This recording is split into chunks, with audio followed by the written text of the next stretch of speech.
하나님 말씀 요한복음 7장입니다. 요한복음 7장 10절에서 36절인데요.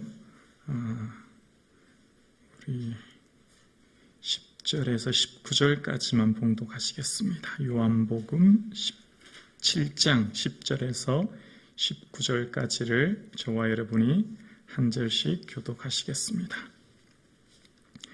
그 형제들이 명절에 올라간 후에 자기도 올라가시되 나타내지 않고 은밀히 가시니라.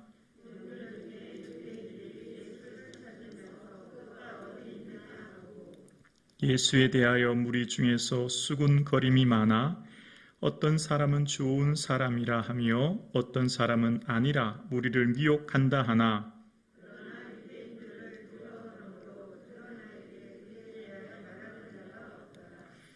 이미 명절의 중간이 되어 예수께서 성전에 올라가사 가르치시니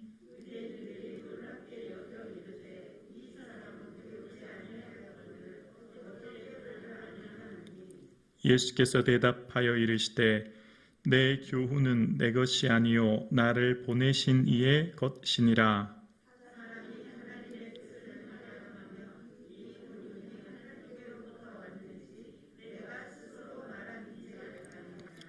스스로 말하는 자는 자기 영광만 구하되 보내신 이의 영광을 구하는 자는 참되니 그 속에 불의가 없느니라.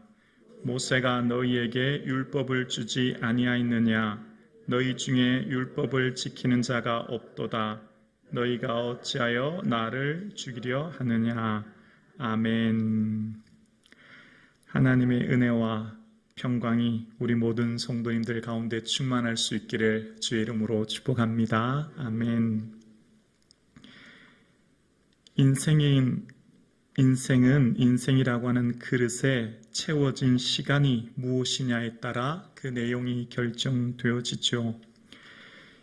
인생이 시간을 무엇으로 채워가느냐는 곧 그 사람의 인생의 목적이 무엇이냐로 결정되어집니다. 그 사람의 인생의 목적이 무엇이냐에 따라 그 사람이 중요하게 여기는 것으로 그 사람의 시간을 채워가기 때문입니다. 예를 들면 시험을 앞둔 수험생이라면 좋은 대학에 가기 위해서 열심히 공부합니다. 인류대학 가는 것이 인생의 목적이기 때문에 그 시간을 그렇게 채워가는 거죠. 공부하는 것을 통해 말입니다. 이처럼 인생은 무엇을 목적으로 하냐에 따라 그 시간이 채워지고 결국 그 시간은 하나님 앞에 드러나게 되어 있지요. 그 시간을 오늘도 저와 여러분이 지금 하루하루 매 순간순간 채워가고 있는 것입니다. 사랑하는 성도님, 여러분의 삶의 목적, 인생의 의미는 무엇입니까? 여러분 무엇을 위해 오늘도 열심히 달려오셨습니까? 여러분이 삶에 가장 중요하게 여기고 가치 있게 여기는 것은 무엇입니까? 오늘 본문의 전체 중심 핵심되는 단어는 보내신 이의 뜻을 따라 사는 삶, 보내신 이의 뜻을 깨닫고 하는 것이 인생의 지혜이며 그것으로 인하여 채워갈 때 인생이 의미 있음을 오늘 본문 전체는 말씀하고 있습니다. 오늘 본문에 먼저 10절에 보면 그 형제들이 명절에 올라간 후에 자기도 올라가시되 나타내지 않고 은밀히 가시니라 라고 오늘 본문에 말씀하고 계십니다. 오늘 본문에 초막절이 되어서 예수님께서 은밀히 조용히 올라가셨다라고 말씀하고 계시는데요. 이전에는 8절에 보면 올라가지 않겠다라고 하셨다가 오늘은 다시 올라가신다 이렇게 말씀하세요. 예수님이 이렇게 일관성이 없나 이렇게 느껴지는데 이게 어떤 의미죠? 이것은 사람들은 다 명절을 위해 초막절이라고 하는 명절을 위해 올라가고 세상 일을 위해 세상 사람들이 하는 그 초막절이라고 하는 그 명절 그 세상적인 일을 위해 올라가지만 나는 그런 일을 위해 올라가지 않겠다라고 하신 거예요. 예수님이 올라가신다고 하는 것은 하나님의 일을 위해 사람들의나 세상 일이 아니라 하나님이 이루고자 하는 그 일을 위해 나는 가겠다. 그런 의미이신 거죠. 그래서 예수님께서 이제 이 초막절을 통해서 중요한 가르침은 예수님이 어떤 분인지를 말씀하시기 위해 지금 이 전체 요한복음 7장은 이야기하고 있습니다. 예수님은 어떤 분인가를 우리에게 정확하게 깨닫게 하기 위해서 이제 일하시는 것입니다. 그러면서 11절에 보면 유대인들의 많은 관심이 예수님께 있음을 알게 되었습니다. 명절 중에 유대인들이 예수를 찾으면서 그가 어디 있느냐 하고 많은 사람들에게 예수님이 이제 관심이 집중되어지기 시작합니다. 예수님이 어디 있냐? 사람들이 12절 이하에 보면 이제 수군거리면서 말합니다. 12절에 보면 예수에 대하여 무리 중에 수군거림이 많아 어떤 사람은 좋은 사람이라 하며 어떤 사람은 아니라 우리를 미혹한다 하나. 사람들이 예수님에 대해 의견이 분분해 나눠지기 시작합니다. 어떤 사람들은 매우 긍정적이고 선하다라고 얘기하고 어떤 사람은 매우 부정적으로 미혹한다. 미혹한다는 뜻은 속인다라는 뜻인데요. 예수님은 사람들을 속이는 사람이다라고 하면서 예수님의 의견이 나눠집니다. 그 기준은 뭘까요? 자기들의 본대로, 자기들의 생각대로, 자기들의 가치대로 예수님이 이런 사람이다, 예수님이 저런 사람이다 의견이 나눠지기 시작하는 것을 보게 되었습니다. 그런데 13절에 보면 또 이렇게 말합니다. 그러나 유대인들은 두려워함으로 드러나게 그에 대해서 말하는 자가 없더라. 각각 예수님에 대한 의견이 분분한데 드러내놓고는 예수님에 대해 구체적으로 잘 얘기를 하지 못했대요. 왜 그랬을까요? 요한 공동체, 지금 이 요한복음을 쓰고 있는 요한의 이 제자들과 사람들이 살 당시에 많은 이 공동체는 유대교로부터 이 박해받는 상황이었어요. 그러니까 이후에 요한복음 9장에 보면 시각장애인이 고침받은 후에 그것을 예수님이 했다라고 잘 얘기를 하지 못합니다. 왜냐하면 출교를 당할까 봐. 그러니까 지금 이때 당시에 예수 믿는 사람들, 예수님으로 주를 믿는 사람들은 예수님을 온전히 주로 고백하는 것이 두려웠습니다. 왜냐하면 유대교로부터 이때 당시 기독교는 이단으로 정죄되어 있기 때문이에요. AD 90년에 유대교 얌리아회의에서 기독교를 이단으로 정죄합니다. 그러니까 이때 당시에 유대교의 한 분파인 기독교는 온전히 주님을 고백할 때는 출교당할 위험이 있기 때문에 많은 사람들이 두려움 가운데 있었다는 것을 알게 되어집니다. 그리고 14절에 보면 이미 명절 중간이 되어 예수께서 성전에 올라가사 가르치시니라고 이야기합니다. 초막절은 7일인데요. 그 마지막 하루를 더해서 보통 8일 정도를 예루살렘에서 사람들이 초막절을 지켜요. 그러니까 대략 한 8일 정도 되는 중에 명절 중간이니까 초막절이 시작된 지 한 3, 4일쯤 지냈다라는 것을 알 수 있죠. 자, 그렇게 있는 상황 가운데 많은 사람들은 명절을 지키기 위해, 초막절을 지키기 위해 사람들과 함께 올라가지만 예수님이 이 초막절에 올라가시는 이유는 정확하게 예수님이 어떤 분인지를 알게 하기 위해 가셨는데요. 15절에 보면 사람들이 이런 말을 합니다. 유대인들이 놀랍게 여겨 이르되 이 사람은 배우지 아니하였거늘 어떻게 그를 아느냐 하니.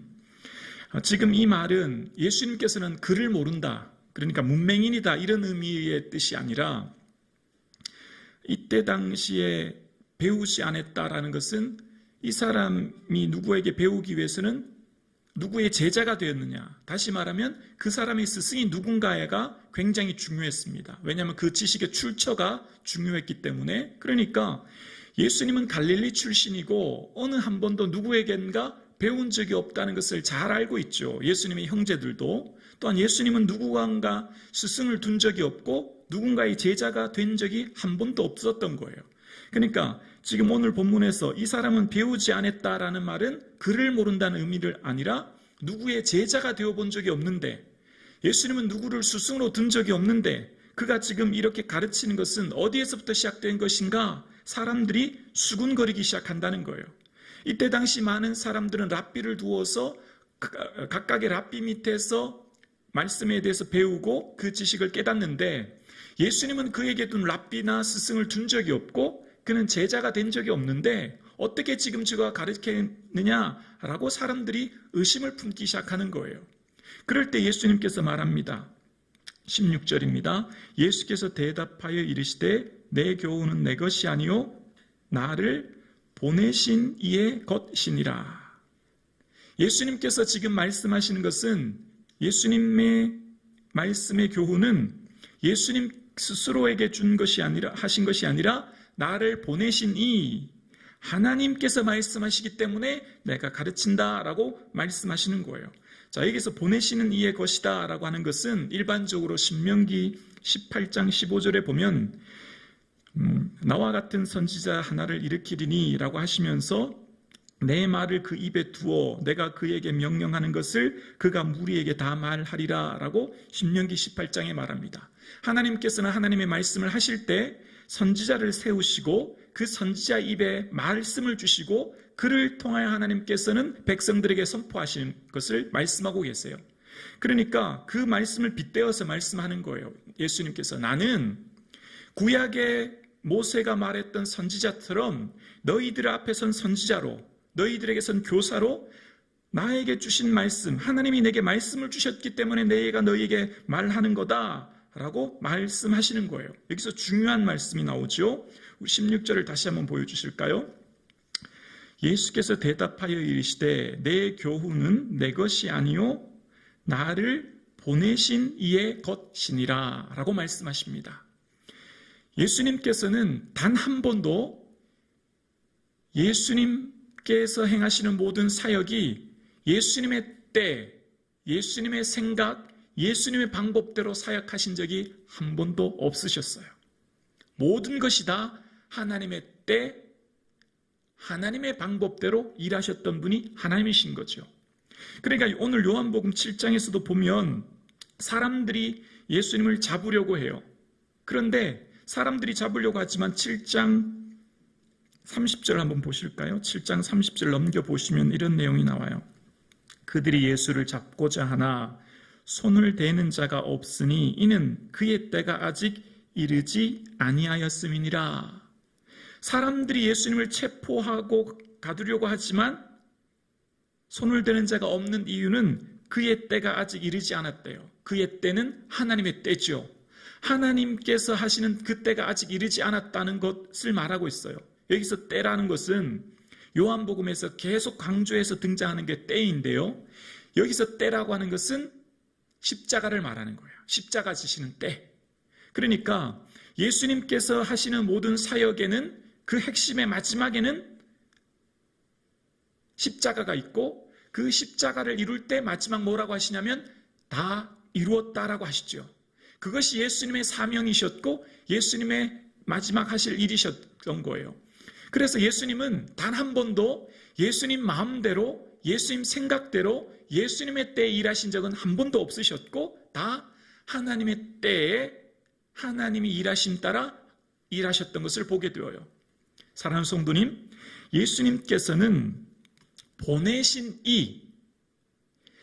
예수님을 이 땅에 보내신 하나님의 그 뜻, 그 시간, 그 방법대로 일하셨습니다.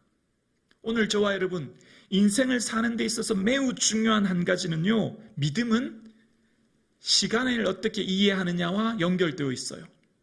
내가 살아가는 나의 때, 내 시간, 내가 결정해 놓은 때에 내가 살아가는 것이 아니라 우리의 때는 하나님의 때, 하나님이 계획하신 그 시간에 내가 일하며 나아가는 것이 믿음의 삶의 특징인 것이죠.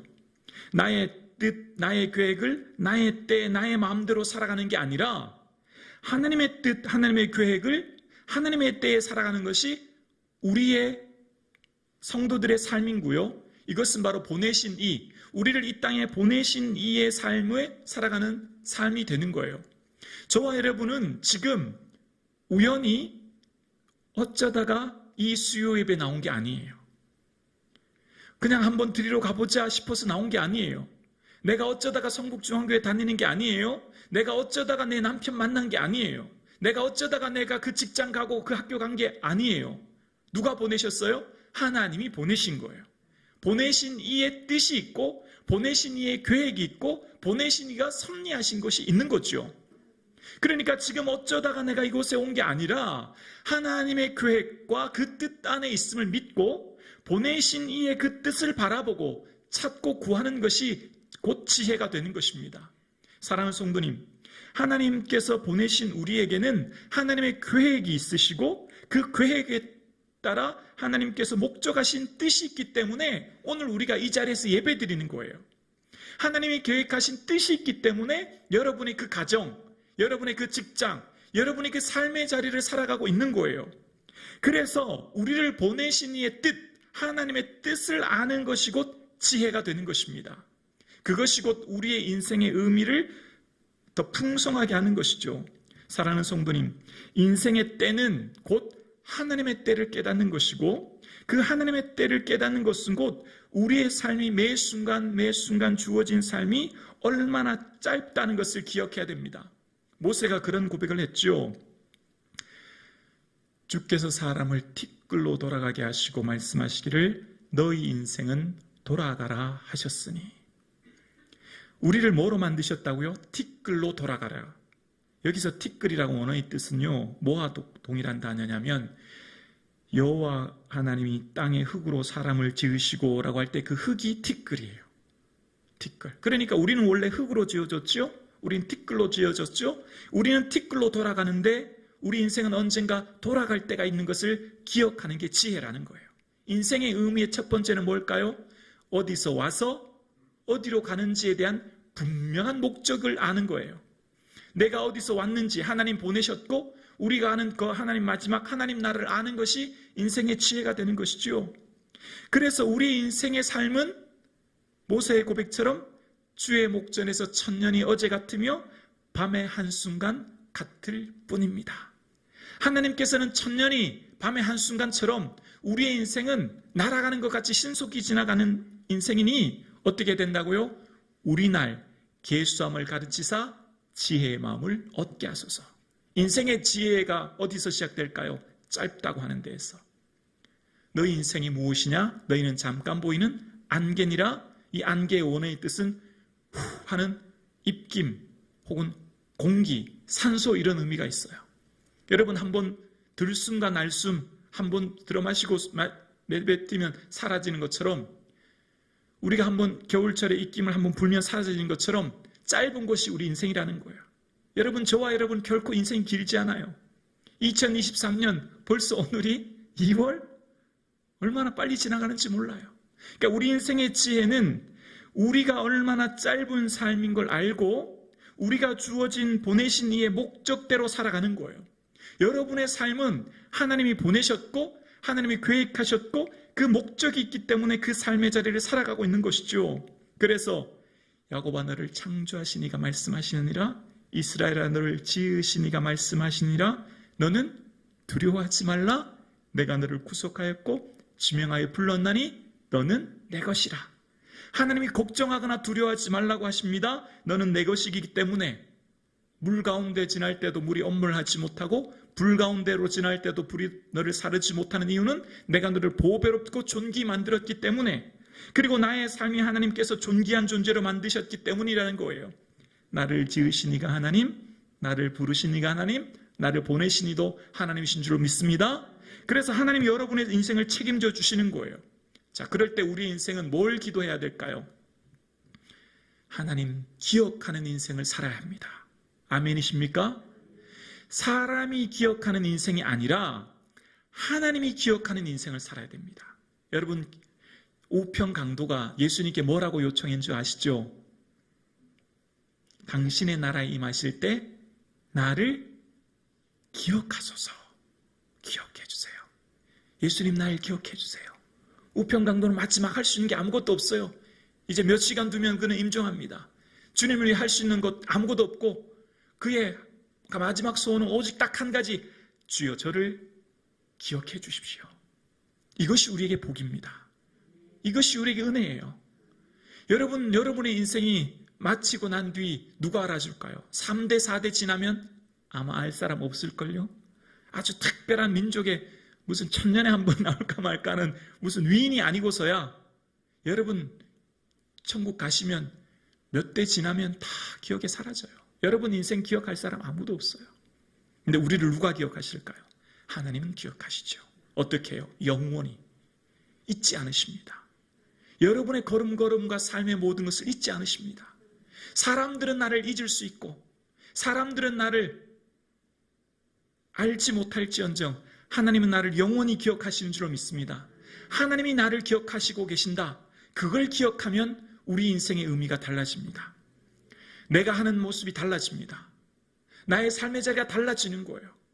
직장을 다녀도 단순히 그냥 돈을 벌기 위한 직장이 아니에요. 그 직장이 삶의 하나님 뜻을 드러내는 예수 믿는 사회의 삶을 보여주는 예수 믿는 삶이 어떤지를 보여주는 삶의 자리로 바뀌게 되는 거죠. 기쁘고 즐겁게 하는 거예요. 저분은 어떻게 늘 저렇게 기쁘게 하나? 얼마나 저 사람 늘 흥이 넘쳐. 저 사람은 손해도 저렇게 보고 힘든데도 다 감수하네. 바뀌는 거죠. 누가 기억하기 때문에? 예수님 기억하기 때문에. 예수님 기억하기 때문에 우리 인생이 달라지는 거죠. 그렇기 때문에 우리 인생은요, 하나님께서 보내신 우리는 하나님이 저와 여러분을 이곳에 보내신 줄로 믿습니다. 아멘이시죠?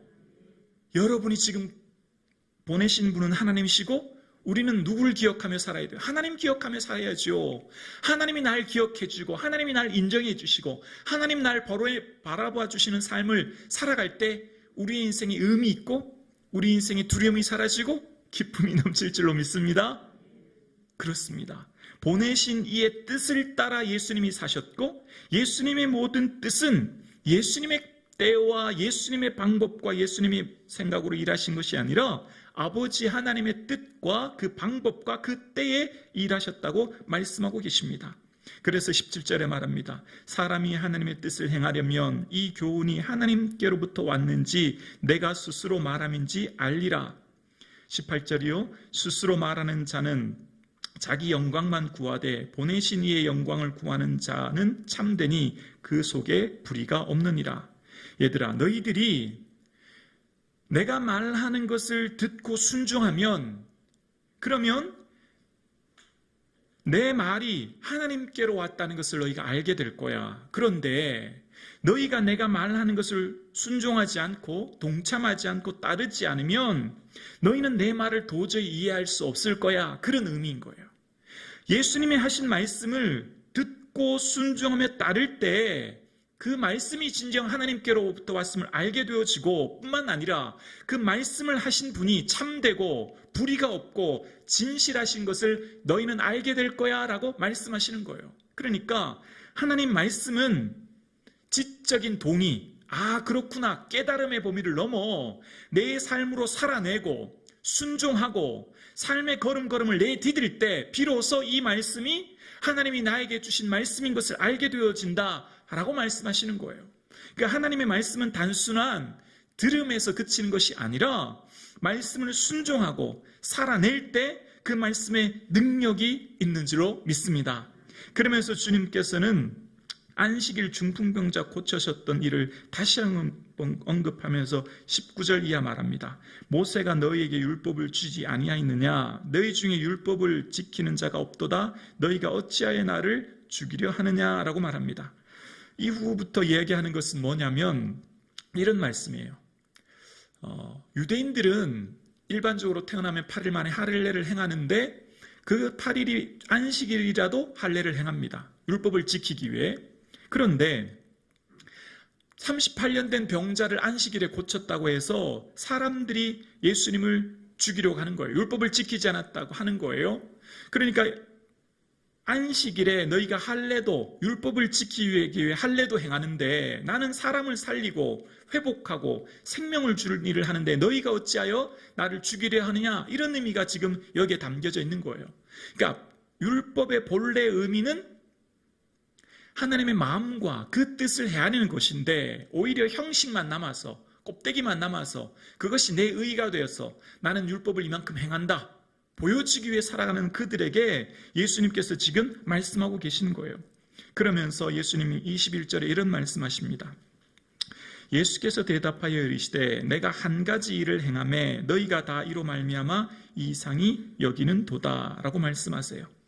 예수님께서 행하시는 한 가지 일, 그러니까 안식일에 사람을 회복하고 살리고 고치셨던 일을 말씀하시는 거예요. 그러면서 사람들이 병 나은 사람들을 보면서 그가 병 나은 사람이 안식일에 자기 자리를 들고 가는 것이 옳지 않다고 얘기하고 그 뒤부터 예수님을 박해하고 그 뒤부터 예수님을 죽이려고 하는 것을 보면서 예수님께서는 예수님이 하시는 일은 사람들에게 생명을 주고 구원을 주고 즉 하나님의 뜻을 이루는 것임을 그들에게 말씀하고 계신 것을 보게 되어집니다. 그래서 오늘 본문의 이 핵심적인 내용은 바로 예수님께서 말씀하시는 것은 22절부터 24절까지 한번 읽어보실까요? 22절부터 함께요. 모세가 너희에게 할례를 행하였으니 그러나 할례는 모세에게서 난 것이 아니요 조상들에게서 난 것이라. 그러므로 너희가 안식일에도 사람에게 할례를 행하느니라. 모세의 율법을 범하지 아니하려고 사람이 안식일에도 할례를 받는 일이 있거든 내가 안식일에 사람의 전신을 건전하게 한 것으로 너희가 내게 노여하느냐. 24절이요. 외모로 판단하지 말고 공의롭게 판단하라 하시니라. 아멘. 이 말씀이 지금 그 말씀인 거예요. 안식일에 할례를 행하고 그날을 율법을 지키는 것도 하면서 하물며 내가 안식일에 사람을 건전하게 고치고 치유하는데 어떻게 너희가 노여하느냐라고 하면서 외모로 판단하지 말고 공의롭게 판단하라 라고 말씀하고 계신 것을 보게 되어요. 율법으로, 형식으로, 주신 성분으로, 외모로 사람을 판단하는 것이 아니라 의롭게, 공의롭게 말씀의 뜻과 그 본의를 깨닫고 판단할 것을 말씀하고 계십니다. 그러면서 오늘 본문에 예수님께서는 끊임없이 말씀하시는 단어, 그러니까 요한복음 7장에서 16절 이하 계속해서 반복되는 단어 하나가 나와요. 보내신 이. 그러니까 예수님께서는 보내신 이의 뜻, 하나님의 뜻을 이루려고 이 땅에 오셨고 그 일을 행한다라고 끊임없이 말씀하고 계시는 것입니다. 하나님께서 그 아들 독생자를 이 땅에 보내신 목적이 뭘까요? 왜 예수님이 이 땅에 보내셨어요? 요한복음 3장 17절에 보면 하나님이 그 아들을 세상에 보내신 것은 세상을 심판하려 하심이 아니요 그로 말미암아 세상을 구원받게 하려 하심이라. 하나님이 그 아들을 세상에 보내신 중요한 이유는 뭐라고요? 세상을 구원하려고, 예수님을 통해 많은 사람들이 생명을 얻게 하도록 예수님을 이 땅에 보내신 이는, 중요한 의미는 하나님이 예수님을 이 땅에 보내신 것은 우리를 구원하기 위한 것이죠. 즉 예수님을 믿게 하기 위한 거예요. 예수님을 믿으면 어떻게 될까요? 요한복음 5장 24절에 이렇게 말씀하십니다. 내가 진실로 진실로 너희에게 이르노니 내 말을 듣고 또 나 보내신 이를 믿는 자는 영생을 얻었고 심판에 이르지 아니하나니 사망에서 생명으로 옮겼느니라.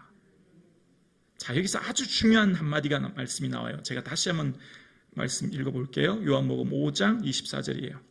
내가 진실로 진실로 너희에게 이르노니 내 말을 듣고 또 나 보내신 이를 믿는 자는, 예수님을 믿는 자는 영생을 얻었고 라고 얘기하고 계세요. 나 보내시는 이를 믿는 자는 영생을 어떻게 해요? 얻었고, 완료형이에요. 현재로 이미 얻은 바 된 거예요. 그러니까 요한복음에서 말씀하고 있는 영생은 현재 예수 그리스도를 주로 고백할 때 이미 누리는 축복이를 말하고 있습니다. 예수님께서 다른 공간복음과 달리 요한복음의 특징 하나는 예수님을 믿는 자는 영생을 이미 소유하였다, 이미 얻었다, 이미 누리게 된다는 것을 강조하고 계신 거예요. 사랑하는 성도님, 오늘 저와 여러분이 예수님을 나의 구주로 고백하여 우리에게는 영생을 이미 얻게 된 줄로 믿습니다. 다른 마태, 마가, 누가와 달리 요한복음에서는 진실로 진실로 너희에게 이르노니 믿는 자는 영생을 가졌나니 라고 요한복음 6장 47절에 말합니다. 끊임없이 말씀하시는 것이 이미 너희는 영생을 소유한 자야 라고 말씀하고 계세요. 여러분, 우리 인생의 의미가 어떻게 바뀔까요? 우리 인생의 의미는 내가 어떤 자인지를 알 때 바뀌는 거죠. 우리 인생은요 100년으로 끝날 인생이 아니라는 걸 기억하셔야 합니다. 하나님이 기억하는 인생이 되었고 우리는 영생을 소유한 자가 이미 되었기 때문에 우리의 인생은 그래서 어디를 바라보고 살아요? 하나님 나라를 바라보고 사는 거예요. 이 땅에 갇혀서 이 땅에 소망 두고 사는 자가 아니죠. 우리의 삶은 영생을 가진 자입니다. 그래서 그 하나님 나라의 충만한 기쁨, 그 충만한 은혜 속에 오늘을 살아가는 자예요. 사랑하는 성도님, 우리 인생은 이미 영생을 소유한 자인 줄로 믿습니다. 그래서 우리에게 은혜가 있는 것이고, 그에게서 우리에게 기쁨이 있는 것이고, 그래서 우리에게 감격이 있는 것입니다. 하나님께서 보내신 그 예수 그리스도를 믿는 자는 이미 영생을 얻었다 말씀하시면서, 그러면서 이제 우리에게 주님께서 말씀하시는 게 있어요. 하나님의 일이 있다고 말씀하시는데요. 하나님의 일이 뭘까요? 그것은 바로 요한복음 6장 29절에 예수께서 대답하여 이르시되 하나님께서 보내신 이를 믿는 것이 하나님의 일이니라. 아멘이십니까?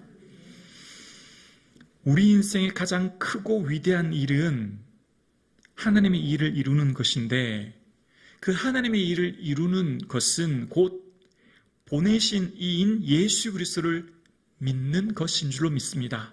왜냐하면 하나님께서 예수님을 이 땅에 보내신 목적이 바로 우리를 구원하기 위한 것이었거든요.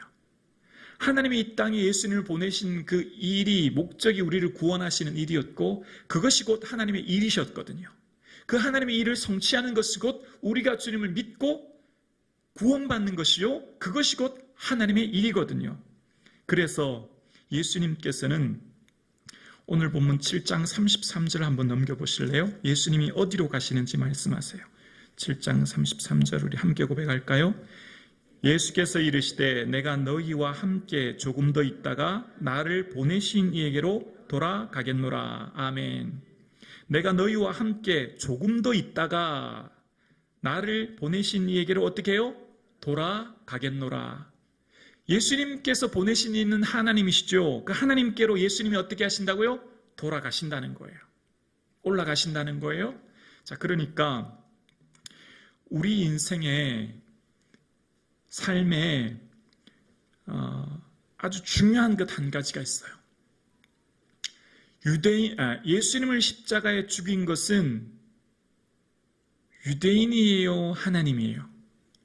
예수님을 십자가에 죽도록 하신 것은 유대인이 죽였어요, 하나님이 죽게 허용하셨어요? 하나님이 하신 거예요. 하나님이 하신 거예요. 왜요? 우리를 구원하기 위해 하신 하나님의 계획이셨고, 하나님의 때에 하나님 그것을 이루신 거예요.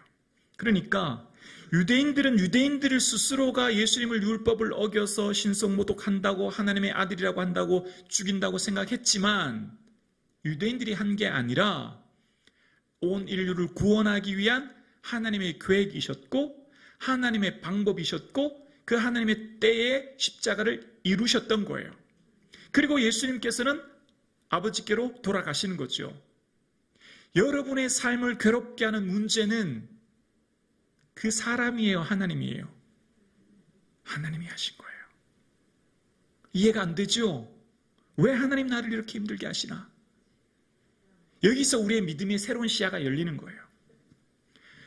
그분만 없으면 내가 살겠는데, 그 사람만 없으면 좋겠는데, 이 문제만 없으면 내가 좋겠는데, 이것만 아니면 살겠는데. 여러분, 요셉이 뭐라고 말하죠? 그런즉 나를 이리로 보내신 이는 당신들이 아니요 하나님이시라. 요셉을 애굽으로 보낸 것은 형들이 아니에요. 요셉을 애굽의 총리가 되게 한 것은 보디발 장군이나 바로가 아니에요. 하나님이시죠. 여기서 우리의 믿음의 새로운 시야가 열려야 되는 거예요. 하나님이 우리를 이곳에 보내셨고, 하나님의 계획을 이루어 가시는 것이고, 우리의 삶 속에는 하나님의 뜻이 이루어지는 거예요. 각자의 삶에 하나님의 뜻이 담겨져 있고, 그 뜻을 우리는 이루면서 사는 거예요. 그런데 우리의 삶에 고난이 있고 문제가 있을 수 있어요. 예수님을 십자가에서 못 박게 하고, 예수님을 조롱하고, 예수님을 고통스럽게 하는 것이 로마 병사 같고 유대인 같지만 하나님이 하시는 거예요. 허용하시는 거죠. 하나님의 허락하심이 있었죠. 그것을 통해 뭘 이루셨죠? 하나님의 구원의 역사를 이루신 거예요. 우리 인생에 만나는 수많은 문제가, 그 환경과 고난이 어쩌면 그 사람과 그 환경과 그 문제 때문인 것 같지만 하나님이 그것을 통해 이루시고자 하는 하나님의 놀라운 계획이 담겨져 있는 줄로 우리는 믿습니다. 이 고백이 있을 때 우리의 삶의 시야는 새로운 시야의 지평이 열리고 우리의 삶의 태도가 바뀌고 우리의 생각이 바뀌게 되어지고 우리의 삶이 새롭게 변화되어질 줄로 믿습니다. 원망에서 기쁨으로, 탄식에서 찬송으로, 불안해서 감사함으로 우리 삶이 새로워지는 은혜가 있기를 주의 이름으로 축원합니다. 그런즉 우리의 삶은 나를 보내신 이가 있음을 기억하며 사는 것이 인생의 참된 의미를 깨닫는 거예요. 인생의 참된 의미를 알게 되는 것이죠. 그래서 영생은 곧 유일하신 참 하나님과 그 보내신 자 예수 그리스도를 아는 것이 영생이에요. 우리의 삶이 하나님 주신 기쁨과 감격 안에 사는 것이 영생이라고 말씀하시면서 우리가 가야 할 길이 있어요. 우리가 가야 할 길 17장 넘겨보실래요? 요한복음 17장 18절 한번 넘겨보실래요? 요한복음 17장 18절. 요한복음 17장 18절. 자, 이게 예수님의 기도거든요. 예수님 마지막 기도인데요. 예수님의 기도에 우리를 이렇게 말씀하십니다. 함께요. 아버지께서 나를 세상에 보내신 것 같이 나도 그들을 세상에 보내었고. 자, 여기서 예수님의 가신 그 길처럼 예수님 아버지께서 나를 이 세상에 보내신 것처럼 예수님이 이 땅에 오신 이유는 아버지께서 보내시기 때문에 오셨죠? 그런데 예수님이 뭐라고 말씀하시죠? 아버지께서 나를 이 세상에 보내신 것처럼 나도 이제 이들을, 제자들을, 예수를 주로 고백하는 자들을 어디로 보낸다고요? 여러분의 가정으로, 여러분의 직장으로, 여러분의 삶의 자리로 예수님 보내신 거예요. 주님이 보내신 거예요. 주님께서 우리를 이곳에 보내신 거예요. 아멘이십니까? 그럴 때 우리 인생의 의미가 달라지죠. 내가 선택해서 어쩌다가 온 게 아니라 예수님이 나를 이곳에 보내신 삶의 자리인 줄로 믿습니다. 그래서 우리의 인생의 의미가 새로워지는 거예요. 여러분, 예수님께서 이후에 이제 요한복음 20장이 되면 부활하신 후에 예수님께서 새롭게 제자들에게 나타나십니다. 그러면서 문이 닫힌 곳에 예수님께서 나타나시면서 너희에게 평강이 있을지어다 라고 말씀하시고 난 후에 예수님께서 그런 말씀을 하세요. 아버지께서 나를 보내신 것 같이 나도 너희를 보내노라 라고 말씀하세요. 예수님 마지막 말씀이 이거예요. 아버지께서 나를 보내신 것 같이 나도 너희를 이제 보낸다 라고 하십니다. 그러면서 예수님께서 뭐라고 하셨냐면 이 말씀을 하시고 그들을 향하여 숨을 내쉬며 이르되 성령을 받으라. 예수님께서 그냥 보낸 게 아니라는 거예요. 예수님께서 부활하시면서 제자들에게 얘들아 너희에게 평강이 있어야 돼. 그리고 아버지께서 나를 보낸 것 같이 나도 너희를 이제 보낼 거야. 그런데 너희에게 성령을 받으라. 성령이 함께 할 거야 라고 하시는 것을 말씀하고 계세요. 그리고 오순절 성령 강림으로 그들은 충만한 성령의 임재함으로 각자 복음을 가지고 세상을 향해 나갑니다. 오늘 우리에게 성령님이 내주하고 계신 줄로 믿습니다. 성령님이 우리와 함께 하시는 거예요. 그래서 너희는 마음에 근심하지 말라 말씀하고 계시는 거예요. 세상에서 환난을 당하나 담대하라 말씀하시는 거예요. 우리 안에 성령님이 함께하고 계시고 성령님이 동고동락 하시면서 말할 수 없는 탄식으로 우리를 위해 지금도 중보하고 계세요. 아버지, 내 사랑하는 자녀가 이 문제 때문에 괴로워하고 있습니다. 아버지, 내 사랑하는 자녀가 이 문제 때문에 마음 아파하네요. 말할 수 없는 탄식으로 내가 미처 못 구한 기도까지 나를 위해 중보하고 계시고 나와 동행하고 계시고 우리의 걸음걸음 함께하고 계신 줄로 믿습니다. 그래서 여러분의 삶은 결코 혼자가 아니에요. 아멘이십니까? 혼자가 아니에요. 주님과 함께 식사하는 것이고 주님과 함께 자리를 눕는 것이고 주님과 함께 걸어가는 것이고 주님과 함께 삶의 모든 순간을 살아가는 줄로 믿습니다.